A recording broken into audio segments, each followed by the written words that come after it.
everybody. Thank you for checking out the video and welcome to Keeping It Real Fishing. Do you like custom stuff? I think most people do.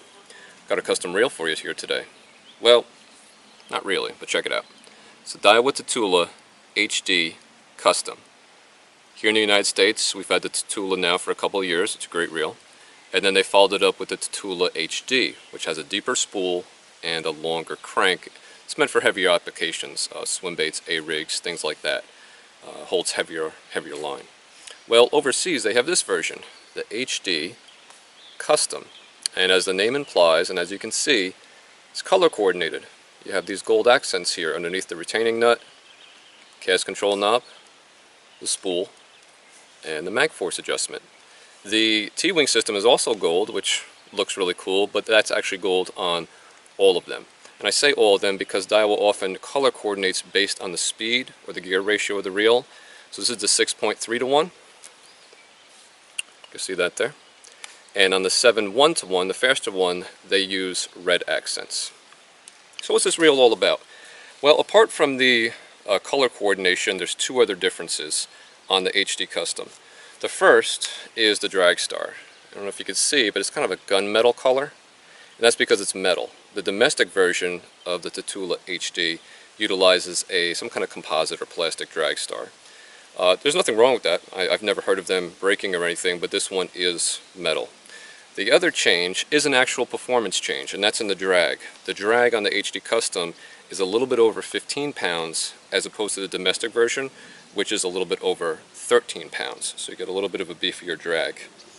This version does cost a little bit more, plus you have to send it from overseas. So why would you go for it? Well, basically just if you want the reel to look a little bit nicer. My own situation, I hold on to my reels for a long time. I don't sell them every few years, I don't flip them. I will own this reel until it ceases to work, and then I will buy parts, and I'll have it for a very long time. So, like many of you, my reel is a tool. And I want the tool to be the right tool for the job, and I don't want to compromise.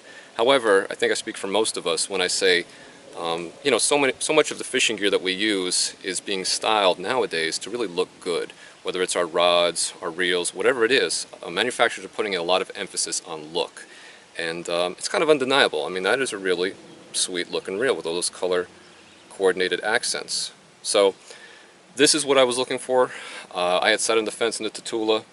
But when they came out with the high capacity version, I knew I wanted to add that to my lineup for my smaller swim baits. Rocking my little 68 special here. And then when I saw they had a version that had all these color coordinated accents, I really said, you know, that's the one for me. I want to get that one. Fishing the reel, let's talk about the performance of it.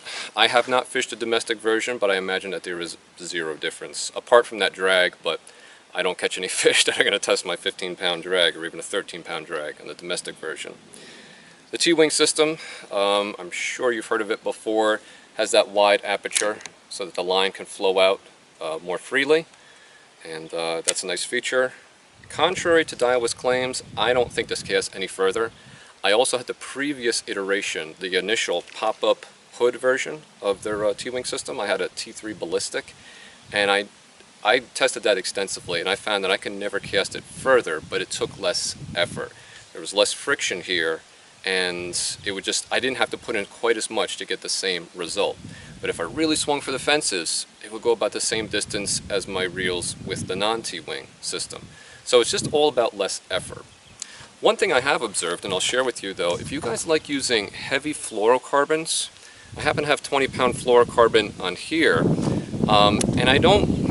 On here it's not a problem because I'm using heavier lures, but if you're someone who likes to use a heavy fluorocarbon, 17, 20, maybe even 25 pounds, on a bait caster, I had tried that a few times in the past and I always got frustrated because the line fluorocarbon, depending on the brand you use, but all of it is going to be, it's going to have more memory, and it's going to have that stiffness, almost like it wants to kind of jump off the spool. And I had a number of instances whereas, you know, the line's coming from one side of the spool, and my guide right here was all the way on the other side, and you couple that sharp angle that it's cutting across the reel with a very small opening, a very small aperture of some of our other manufacturers. I was using a lot on Shimano's, and I could see it kind of bunch up there sometimes and stop, almost kind of like a backlash, but it wasn't. It was just that the line was heavy and I had problems exiting.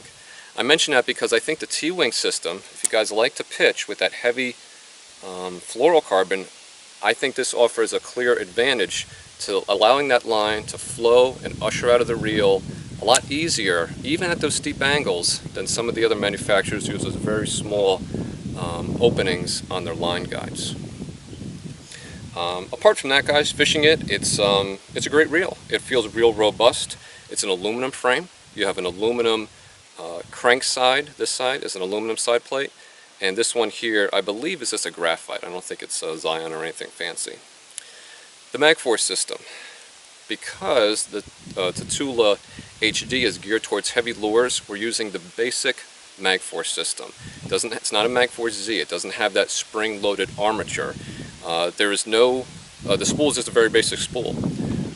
And on the other side of it, you have that kind of that peg or whatever coming out continuous through to the cast control, different than some of Daiwa's other reels, spools rather, that are free floating. Again, because it's casting those really heavy lures, you don't need that MagForce Z. And I find that this casts really, really well. Feels solid in hand. The 100mm crank gives you a little bit more cranking power. And guys, that's pretty much it. If you've ever held a standard Tatula, you've held the HD, you've held the HD Custom. They all have the same dimensions over here. It's just the length of that crank that's changing. Clickies, we got our drag star is a clicky. The cast control knob is does not click. It's very, very tight. It's very tense. You have to really push it either way to get it to move, and I think that's a good thing. There is no way you could accidentally move this out of place. It's really nice. Actually, you know what? One other difference I do have to mention, the cast control knob on this, the custom version, is very different than on the US version. The US version has different knurling. Of course, it's not colored, and it's much smaller. This is a much larger cast control knob on here, so you have that as well.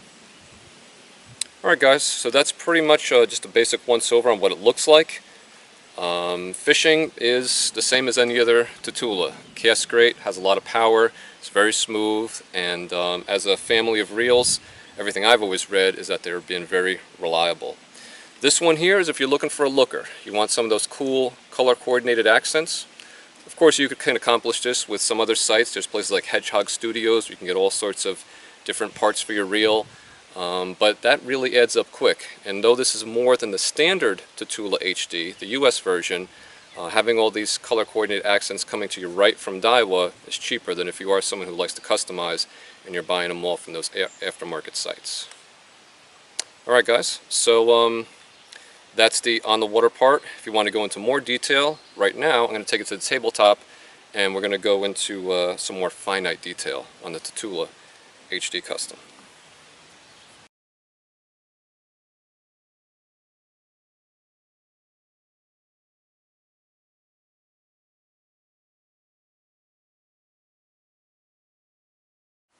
Hey guys, what's going on? Thanks for checking out the video. Welcome to Keeping It Real Fishing. I'd like to show you the Daiwa Tatula HD Custom.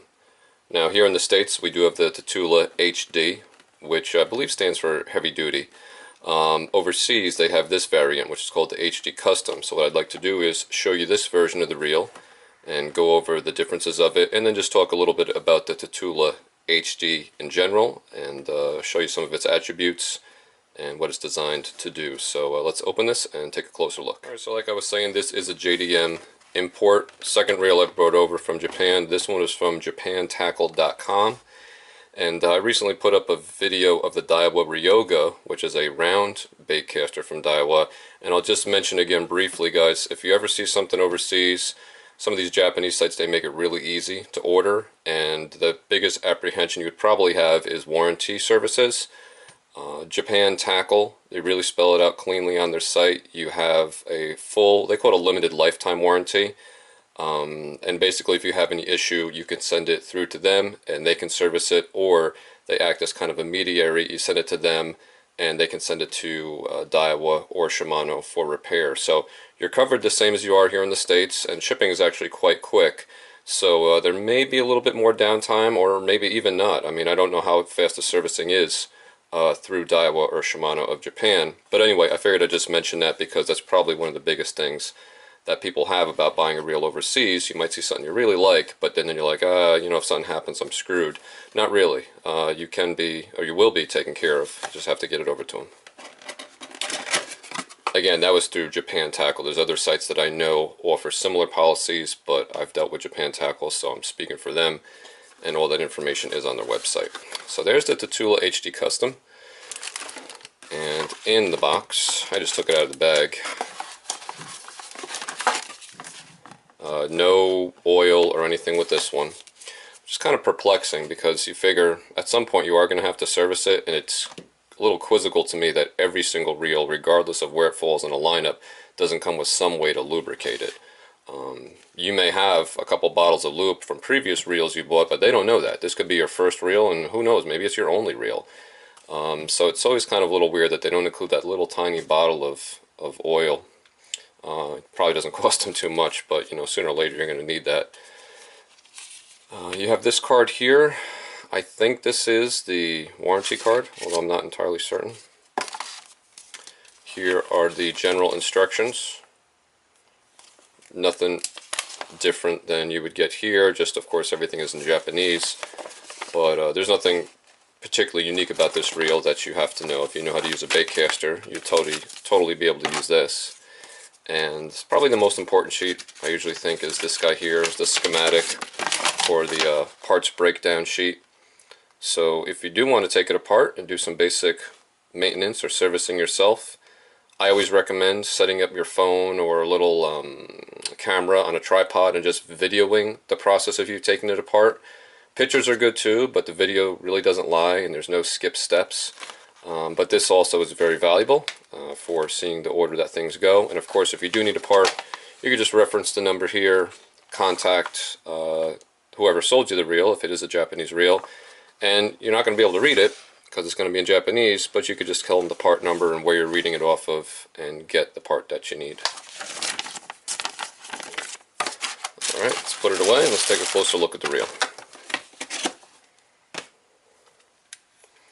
Okay guys, so right off the bat, the HD Custom, Daiwa was kind of marketing as a heavy-duty variant, but my only issue with that is that I've read up a lot on the domestic version as well as this, and about a week before I'm making this video here, Tackle Tour put out a full review on the Tatula HD. And they're always great to give you know, some unbiased information. And my problem is that I really don't think there's anything heavy duty about it. The Tatula is a great reel, and it's not weak in any way, but to label it HD and not to actually beef up anything is, you know, obviously that's a misnomer. There's no switching of gears. It's not like they're going from aluminum to brass or, you know, making it an all aluminum frame. It's the same as you get on the regular Tatula. You have an aluminum body, an aluminum side plate. This one here is some kind of composite, whether it's I don't think it's a carbon reinforced plastic. I think it may just be a graphite, although I'm not sure. But it's definitely not a metal side plate. And that's really it. Let's go over what the HD offers, and then I'll just say what's on the custom that's not on the US version. So on the HD, you're going to have a 100 millimeter crank. From middle to middle is 100 millimeters, right? So that's a little bit longer than the standard Tatula, which is 90 millimeters. You have the deeper spool. It's not only deeper, I was reading it's, I believe, about 30% deeper, somewhere in that vicinity. It's not only deeper, it is also physically a little bit wider than the standard Tatula spool, right? So they're not interchangeable. Yeah, it would be nice if you could swap them, but you can't. And this version here has 2 corrosion-resistant ball bearings. Those are the 2 that are on the spool. And let me reference this guy here. Actually, it's not on there. I'm going to have to cheat. It has 2 corrosion-resistant ball bearings, 5 ball bearings throughout the rest of the body, and the anti-reverse bearing right there. Let's talk a little bit about what the HD offers you. Now, the HD is really a looker. And so you may say, well, why go through the trouble of bringing the, another reel over when we have basically the same version here? And guys, it's just the fact that, I don't swap reels, I don't sell reels. I'm gonna use my reels until, until they cease to work, and then I try to fix them. So, I'm not someone who sees a need to get rid of it unless it absolutely just is unrepairable and is getting old or something. So while the US version was, it was quite a bit cheaper, I really just liked the aesthetics. I loved the look of this, and it's something that I'm going to be owning for many years. And while it doesn't offer me any performance advantage, I know there's a lot of you out there who are on board with that. The reel's a tool, but we also like it to look a certain way, and certain reels just catch our eye. So that's all that I was really after with this. And what the Japanese version offers in the custom versus the US version, I guess semi-significant, is the drag star. The drag star here is metal versus it's plastic on the US version, and even on the Tatula Type R, it's that kind of that carbon reinforced plastic, but here they've stepped to a metal drag star. I've never really heard of any of these things breaking, but I just prefer it. I just like the way it looks, and I think audibly it just has a little bit of a different sound to the click. This piece here, the mechanical cast control, is much larger than on the domestic version. It's much wider in this respect, from front to back. The knurling is different. Of course, you have the gold anodizing along with it. Apart from that, you have the gold spool here. The color scheme is really, different than the US version. We have the gold on the TWS, the gold carrying over to the MagForce brake, and then we have the gold also in the little retainer for the crank. So it really is almost like, for those of you out there who do actually buy aftermarket parts for your reels, this is a thing. There's sites like Hedgehog Studio, and there's a lot of aftermarket parts. I know a lot of people could care less, but it is out there, and a lot of people like to color coordinate their reel. And if you weren't aware of it, you probably will be, because 13 Fishing here with their concept series, they just launched that part of their site, so you're going to be seeing more of it. They have all sorts of color combinations that you could do with various parts from them, and it's just aesthetics. It just looks nice. Physically, this piece is different, but that doesn't offer you any performance advantage. This is non-clicking on this unit, and that's true of the US version, Tatula HD as well. They're both non-clicking. One thing I really like about this, though, is that this has really great retention. I've heard some people say like it's too stiff to move, it's too hard to move, and I thought maybe they just had a unit that, just the way the piece was cut, maybe it had, a lot of resistance, it wasn't cut so well. But what I found playing with them in stores, and now, having one here in front of me, is that they all are pretty difficult to turn, which I think is a great thing. The click, on clicking models lets you know that you've fallen into the groove and you're in a particular spot. And you may inadvertently hit it if you're, reeling really fast or changing your drag. And you could, knock your cast control off a little bit. No big deal, not the end of the world, but you'd probably be aware because you might feel or hear that click. But this one, I have other reels where it's kind of like too easy to spin. It's really easy to kind of hit it a little bit and maybe tighten it up or, loosen it. And this one, it's very decisive. Like, this thing is not going to budge unless you move it. You really got to push it pretty hard to get it to move, and that's a good thing. This is not something that you want to change unless you're ready to change it. Let's see, what else I could talk to you here about, guys. Let's take a look actually at the inside, because I want to talk to you a little bit about the MagForce braking system. As is the case with many Daiwa reels, we have this kind of bayonet little screw here on the side, and these are sized so that you could do this with a coin. Pennies or dimes work. That's the idea, so you have something on you when you're out there on the water if you need to get inside. But you typically don't, because there's nothing for you to adjust in there. These are spring retained. These are not going to fall out on you, this little guy here. And then we're going to spin him down and take him off. Okay, nothing really to see on the inside there. But what I want to call your attention to actually is the spool. You'll notice it's not a free-floating spool. It does have, a la Shimano, it has the stem that comes out, and this ultimately comes in contact with the cast control knob.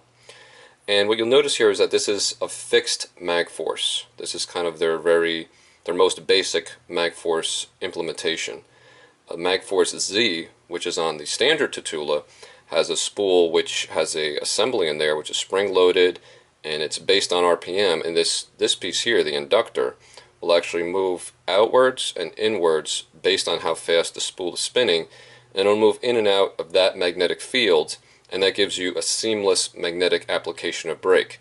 As the spool spins faster, it moves out more into the field, and it helps to brake it better.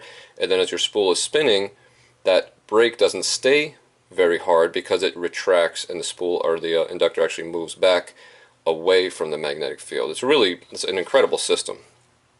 This one doesn't have it, so you might say, what the heck, why didn't they use it? The reason being the application of this reel. This is meant to toss heavy lures and large lures, and you just don't need it. That really shines because it allows you to cast light things, and the braking is kind of proportional to the weight and the speed of the spool. But in this case, if you're throwing, 1 ounce, 2 ounce, 3 ounce, 4 ounce baits, it doesn't matter. This thing is going to have all the inertia, all the speed that it needs, and the fixed system is just all that you really need. And I actually like this. I will mention I have a one of my earliest reviews was on this guy, the Ballistic, which has a the Magforce Z. That inductor, I'll actually show you here a little side information. I never made a video about it, but I'll just mention it. This inductor, you could probably see, look at that. That's not supposed to happen. This is supposed to be spring loaded. This broke on me once. I sent it back to them. They sent me my original spool plus a replacement spool, and about a month later the next inductor, which is this one you see in front of you, did the same thing. The assembly on the inside broke. I saw on, there's another channel, my man Sonny from Team Rippin' Lips, he created a whole video addressing this. Now, it's not widespread, it's not something that I see prolifically on forums, that these things break, but the same thing that makes it an awesome system, being kind of variable, that magnetic based on your RPM speed, that's really, really awesome. But there are moving parts and there's an assembly in there. And I can attest to it now, happening twice on here, as well as seeing Sonny and reading about it in a few other instances, that this could be an area of concern. It's not kind of like bulletproof like a Shimano VBS system where you just have a brake and there's really nothing to go wrong. This, I think, is a superior system, and it does work seemingly 90-something% of the time, but it can break on you. So I wouldn't let that dissuade you from any Daiwa product. Guys, don't get all, I'd be the first to tell you, don't let one person's problem think that, oh, that affects all reels. No, I mean, these are mechanical objects. One person's going to have a problem with their Ford. It doesn't mean all Fords are bad. It just means that's what happened. But what I do like here is that, in this case, that can't happen. This inductor is one with the spool. It is all one assembly. So I just figured I'd mention that to you guys there. And you can see the inside. Alright guys, so I'm going to put it back together, and I'll wrap up talking about it here on the tabletop. First thing I want to talk to you about here on the tabletop is just my application, because you may have a similar approach or need that you want to fulfill. I am getting into swim bait fishing. I made a video. It's what I'm really focusing on this year, is throwing the big baits, trying to target just the big fish. And I did want to get another setup. I have the round reel, which is a Ryoga, and I want to get another reel. And I like what was happening here with the HD series. And basically what I like is that I don't have to step up to a 300 size reel or a 400 size reel. I can get a pretty deep spool. I intend to put 20-pound test on here. If I was going into 25 or even 30-pound test, then yeah, I'd probably have to step up to a dedicated 300 or 400 size reel. But it's not necessary. A lot of people see the big baits and they assume that you need this gigundous reel. You really don't.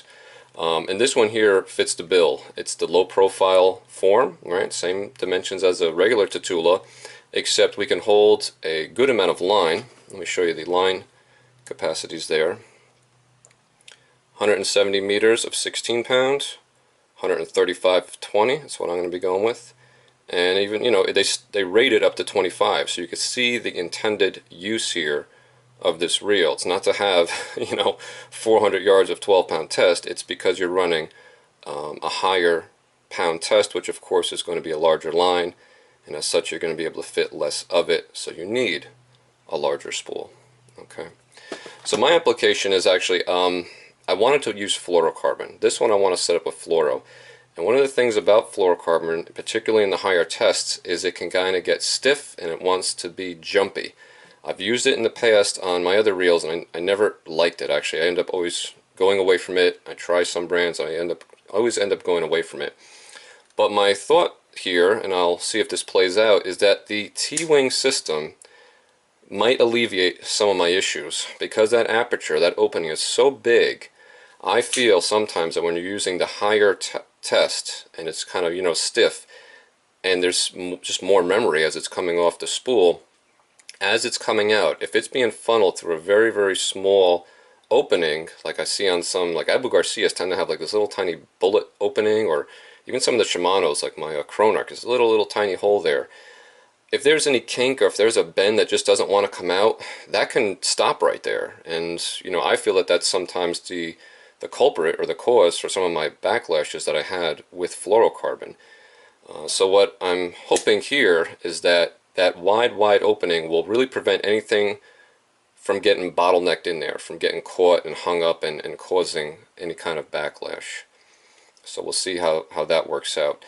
Just speaking about casting distances, guys, because remember I do have this T3 ballistic here, which I fished for a couple years. I didn't really notice any increase in casting distance. I know that's how they market it. What I noticed and what I found people saying later is that it's not that it casts farther. And if it does, it's marginal at best, and you could really not even perceive it cast to cast, maybe a couple feet.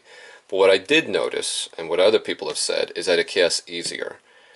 You don't have to whip the rod as hard to get the same distance. And even if you do really swing for the fences, it doesn't seem to go much further. So it's like you can almost put in, say, 75% of the effort and get the same distance as if you were, you know, given 100% effort with another reel. I'm just kind of making up numbers there, but that's what I experienced, is that I didn't really have to do too much and that lure would go sailing out pretty good.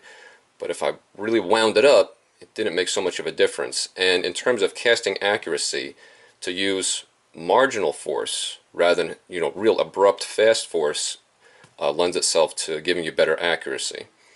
For this reel and my purposes, not going to really matter. I am going to be bombing a lot of my baits, but if this was something that you were considering for close range work, some tight shoreline work, I think that TWS system might offer you a little bit of an advantage there. This way you're not having to whip the rod as hard to achieve the same effect, and might help a little bit in being able to place your cast more accurately. Alright guys, so I think that's all I can mention to you here on the tabletop, on the HD Custom. Again, no performance advantage over the domestic version. This really is just aesthetic. You do have the metal drag star, but that's not really a performance advantage. This reel, again, is designed to handle heavier pound tests. Looking at some big crankbaits. I'm going to be using it for swim baits. And yeah, that's it. I mean, obviously very smooth. Just took it out of the box. And look forward to getting it on the water shortly. And I'll just give a few thoughts when I'm out there and see if anything surprises me. But I think overall the masses have spoken, and the Tatula in both the regular version as well as the HD version is a great reel. So that's it guys, JDM Reel, Tatula HD Custom.